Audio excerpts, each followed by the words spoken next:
Alright, man, Reggie here. We're in Fort Wayne, Indiana. I got my man John from Sevendust. How's it going, man? Going good, man. Awesome, man. Thanks so much for taking the time to talk to us. Good to be here, man. Really appreciate it, man. Blackout the Sun tour right now. Sevendust, Lacuna, Coil, Cold Chamber, Candlelight Red. It doesn't get any better of a lineup than that, man. Nice, man. How's it going so far? Good, man. Everything's been good. I mean, we're a couple weeks into this right now. Record dropped last week, so we're kind of decompressing, kind of going through all that and everything. But it's been great. It's been cool. Show's been good. Crowd's been awesome. Awesome, man. Having a good time. Out supporting the new album. Just came out not too long ago. Killer album, man. It's awesome. What's it like being on the road supporting a new album again? This time it's a little unique, only in the fact that we took such a long break before we came back out. So we were kind of chomping at the bit, getting fired up and ready to go for this one. Not to say that we're more excited than we normally would be, but when you miss it for a while, when you're away from it, it's always cool when you actually get back to it. But it's just been so weird because the timing on the record has been it's just been unique. We haven't had Clint out with us since the record dropped. So he's got a brand new baby girl at the house, 5 days old. She's doing awesome, but it's just strange how everything all of a sudden, like all the planets, just like, oh, they were all lined up and then they all kind of went away, But we got Troy McLawhorn out here filling in, so we won't actually get to do like the real first official records out. We're on tour. We're doing a bunch of new songs from the set until probably like the 16th or the 17th. Wow. We're doing Decay right now, and we're cutting Troy a little bit of a break because he's got to learn 8 records, 9 records worth of material. I don't think we're doing anything off Hope and Sorrow, so he's got that one off. But yeah, I mean, it's been cool, but it's been kind of chaotic and a little all over the map. It'll be nice when we get Clint back and get everything going, but it's been great with Troy too. It's just it's cool to get out there in front of the fans again and doing it. So awesome, man. Yeah, when you've been around as long as you guys have, it's been '97 to now. Yeah, it's been a long time. Especially with Troy out on the road with guys instead of Clint. How do you go about just setting up the set list for a situation or tour like this? Is it more old, more new, kind of a combo? We kind of do, usually once or twice every few months. We'll throw up something on Facebook. Pick a favorite song, name your favorite Sevendust song. And of course, there's 130 songs, so you get a lot of songs that we'll sit there and we'll play the whole game. Where, all right, what record's that from? Go, and see who can do it the fastest. Because sometimes it's hard. You're like, all right, I got 9 records here, and then there's the best ofs, and the things that only have the B-sides and weird stuff like that. So it's it's not easy. It's not easy at all. And what makes it tougher is when you're like, a normal headline show. We're anywhere from 12 to 15 songs. This one's a little different. We're a little shorter on our headline show. Cold Chamber's a little longer, so we're only doing like 12 or 13. So when you take 130 and cram it down to 12 or 13 songs, it's a nightmare. I mean, there's obvious ones that we kind of, I don't want to say we have to do them, but when we don't do them, we hear about it, so I think for the first time ever, both Black and Bitch are in the set at the same time, which is pretty unusual, but it's like those things, if you don't play Waffle, someone's going to talk about it. If you don't play Denial, if you don't play Face to Face, the world will end, But it's cool, man. I mean, it's a blessing to be able to have such a huge collection of music, to pick from. I mean, it's a daunting task just to sit there and try to pinpoint what was on what record and what we were thinking at that time. And then you get into tunings, and then you get into teaching somebody how to do it, But yeah, man, set lists are always a nightmare for this band, always. Do you ever get those fans, like when you put it on Facebook, what do you want to hear? Do you ever get those fans? There's always that one that wants to hear a song that you're like, I don't think we would ever play that live, or maybe it's like not on Facebook, about that. But we get that dude in the front row almost every night. So we yell the one song that's like, okay, not a chance you're ever gonna hear that song. No, I mean, we tell each other all the time. We're like, man, if we do it, anything's fair game. Yeah. At the end of the day, it's just, don't write something or do a cover song or do something weird and expect that 12 years later, someone's going to come up to you and go, going back to Cali, and you go, oh, God, yeah, we did that, didn't we? So anything's fair game, but yeah, 130 songs. It's a nightmare. Nice. It is. Man, go back to the new album. The new album. It's a lot. To me, it's a lot darker than some of the, especially than Cold Day Memory was. Sure. Yeah. Was that something that was planned when you went into it, or was it just something like we're writing it and it's done? Wow, this is just dark. No, I mean it just kind of happens. We don't ever really pick a vibe or a general direction on a record. I mean, I guess loosely when we started Alpha, we said, all right, we're going to make a heavy record. And then, you know, we kind of, as we started shaping the idea of how we wanted to approach it, you know, we all kind of started throwing our 2 cents in. And, you know, when we set out to make a heavy record, I was like, okay, cool, no programming, you know. And Morgan fought me tooth and nail on that one. But I was like, if you want to make a blisteringly heavy record, just a heavy record, you got to kind of strip stuff away, you know, and the stuff that kind of softens it up, you know. But for this one, it was, you know, we just got in the studio. We didn't have anything written. We didn't have any preconceived choruses. You know, only a few little demo pieces of music ever really made it into the writing. You know, most of it was all done there. So I think it was just the mindset that we were in. You know, we'd been away for a while, and you know, we took a break. And anytime you take an extended break, you know, your fans are always going to be your worst enemy because they want to feed into everything, you know, and they see a Call Me No One record and a Projected record pop out and no new Sevendust. They think everything's done. That's it, it's over, you know, it's right. the end of Sevendust, you know, but I think a lot of that kind of fed into the record, you know, once we got in there, because there'd been, you know, just because of all the extra stuff and the social media taking and running with, oh, this is the last Sevendust record, so-and-so said something 2 years ago that, you know, I've tied together with this new bit of information, so it's over, you know. We had all that kind of going on in the background. And to say it, you know, wasn't distracting would be a lie, you know, because we're making records, we're doing 2 completely different things that aren't really even Sevendust related. But, you know, it was one of those things that I think by the time we got there, we kind of had a lot to get out, because we're kind of one of those bands that, it's more from experience. You know, we're not going to write about fictional things. We're not going to write about, you know, dragons, space monsters, you know, shit like that. It's always something that's kind of, you know, just straight up and just stuff that we go through, you know. So we've gone through a lot, you know, gone through the whole, well, you know, fuck you, and fuck yourself, and so-and-so said this, and we're breaking up, and it's like, okay, the band's not really breaking up, but we're really pissed off at each other. Right. You know, so, because we were supposed to start the record in June, and then the wheels started coming off the cart a little bit. And I mean, it was never like a question over whether we're going to do it or not. It was just a question over what, you know, when was going to be a good time for us to get back together. Because everyone, the funny thing about a break is it sounds great until you do it, and then you realize that 5 people have 5 very distinct individual lives, and you know, you got a lot of stuff on your plate. And you know, I had a big pile on my plate, but I'm not really paying attention to what Morgan has got on his plate or what John may have on his plate. And everyone had different needs and everything. So it kind of took us, you know, we were supposed to start in June, then it was going to be July, then it was going to be August, and then finally when it didn't happen until September, I'm telling you, everybody was at full, that's it, Sevendust is over, it's never happening, they're not making a record, it's for real.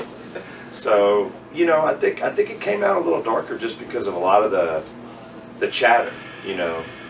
Because we, like I said, we write from a first-person kind of point of view, perspective of, you know, us looking this way. You know, this is what we're going through. Right. So, you know, it was honest. You know, I think at the end of the day, it was like, it was dark, but it kind of had that hope. You know, because we knew that we were going to see it through. It was just going to be painful going through it. You know, but it was only the getting started part. You know, once we actually start writing, we all kind of finish each other's ideas and thoughts. Because we all do things together. You know, ironically, we take a break, we get away from each other, and we have more to write about because we hadn't been around each other. You know, so that was pretty unique. Especially being with the same, with the exception of Clint leaving at one point. Sure. It's the same. It's been back 5 years. You know, I mean, that's what's weird is like Clint left and came back, and that's half a decade ago. You know, when that happened, and it's crazy to put it into perspective like that because it seems like just yesterday. Yeah. But yeah, I mean, it's that's another unique thing. You know, same 5 guys that started this thing in a shitty little rehearsal room. It does it. You know, I mean, we got so many friends of ours. You know, the bass player's different, or the drummer may be a different dude, or you know, so and so left and came back. You know, I mean, and there's been a lot of it this year too. It's like Yeah. Everybody from, you know, 3 Days Grace to Kill Switch to, I mean, there's just been so much. Even Korn. Right. Like, who's on first? Who's in which band? I'm like, what's going on? You know, the only thing you know for sure is the original 5 members of Sevendust are in Sevendust. Right. And that is so rare in music. None of us are in Korn at the moment. None of us are in Dark New Day. You know? Which is even weirder because now we got Troy out there and everyone's like, wait a minute, you're that guitar player that was in Dark New Day. Wasn't that weird? And I was like, well, it's only as weird as everyone wants to make it. You know? Yeah, exactly. So, when it comes down, at the end of the day, it's all music. That was kind of cool, you know, for us to do the thing with Troy too, because it kind of buried a lot of that, you know, all that speculation over how weird things really were. You know, I mean, it was weird for a minute. It's never a exciting thing when you're going to have someone who's going to step out for a minute. But you know, for us and for Clint, it needed to happen. You know, he needed to do it. He needed to step out, step away. He needed to go be with his brother. He needed to address a lot of personal issues in his life. And if he hadn't, we wouldn't be the band that we are today. You know, I mean, yeah, sure, we were pissed. You know, I mean, it's not easy to go through stuff like that. You know, I have personal needs. I have family issues. I have things that, you know, I have to, you know, make sure are covered the same way that he does. So everyone's got that unique thing, but you know, you step out, you come back. And the cool thing about the way we did it was instead of having him come back and just hopping into the studio and just putting yourself under, you know, an intense amount of pressure, you know, in a pressure cooker situation. You know, is this going to work? Is it not going to work? Is he going to stay sober? Is he not going to stay sober? You know, and there's so many variables and questions. But for us, I think, you know, we talked with Clint probably 6-8 months before we ever even got on the road. And then we got on the road and did an entire album cycle before we ever went to the studio.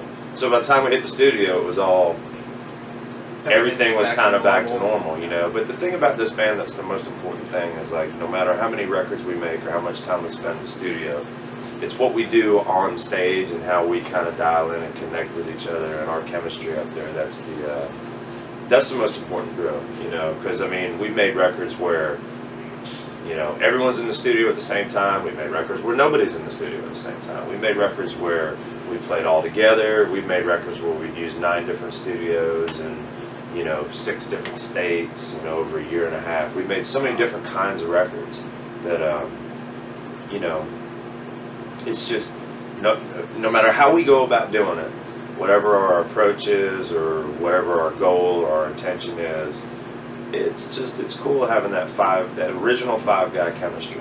You know, a lot of people say a lot of Black Out in the Sun. They're like, it feels like, you know, early stuff. I'm like, well, we wrote it the way that we wrote a lot of our early stuff. You know, just holding up in a room and, you know, somebody making noise and then everyone kind of following suit. You know, it's just kind of usually what'll happen. Morgan will crack a beat. I'll start chunking on something. Vinny will start playing bass riff, and then 30 minutes later, everyone's hitting every record button in the place going, whoa, what's happening? We're like, we don't know, just record it all. We'll figure it out in a minute. Nice. You know, usually you have a verse, bridge, and chorus, so you're like, okay, that's the bridge, that's the pre. Oh, that's the chorus for sure. LJ starts singing, you're like, all right, cool. But yeah, I mean, there is something very cool about the original 5 guys. You know, I mean, it wasn't by design when we said, oh, you know, we got to get the original, we got to go all original. You know, we never really stopped. So it wasn't like we ever, you know, did it, went away and said, okay, the only way this is really going to work is to get all the original guys in, you know, go back then and do it. So, you know, for us it was just, it was time. You know, we knew Clint was in a good spot. He really, really wanted to come back.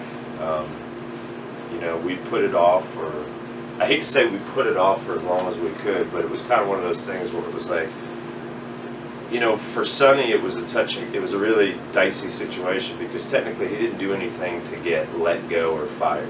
Right. It was time for us to explore the option of working with Clint again. You know, I mean, we had to wait till you got to the point. You know, we'd had a 4.5 year, you know, time apart, and it was just that time, you know. So for us, for the, you know, the Sonny thing, it was rough, you know, because it was like, all right, and everyone was like, just be Leatherwolf, have 100 guitar players up there. I'm like, yeah, practicality-wise, we can't do that in a lot of the places that we're going to, you know.